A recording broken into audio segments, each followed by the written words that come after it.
Government prosecutors are getting ready to make their recommendations to the president about how and with what James Walker will be charged. He's the young American found among captured Taliban soldiers in Afghanistan.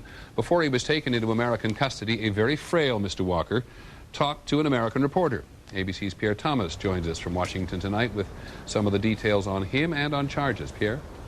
Peter, according to government sources, depending on what the president decides, Walker could face charges that could bring life in prison or death. In the interview done shortly after his capture in Afghanistan, Walker admitted he was part of a Taliban militia directly paid for by Osama bin Laden. Every single one of us, without any exaggeration, every single one of us was 100% sure that we would all be shuhada, shaheed. All be martyrs. Walker apparently believes it was his obligation to fight jihad or holy war. Any Muslim that's concerned for the affairs of Muslims, oppressed Muslims, is considered this, I think. Some Justice Department attorneys are now recommending that Walker be charged with providing material support to terrorists. That could bring 15 years to life in prison.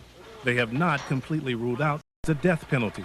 But treason is considered unlikely because it is so difficult to prove in court. We still don't have a lot of the facts that you would want, both about what he did, why he did it, and also what path it was that brought him to Afghanistan. Later in the interview, that he had nothing to do with the prison riot at Mazar-e-Sharif that resulted in the death of one CIA agent. This was all a mistake of a handful of people. I was at the basement the whole time. I didn't see anything that went on. The Attorney General is weighing all of his options and will make a recommendation to the president. Peter? Thanks very much, Pierre. John Walker, of course, not James. My apologies.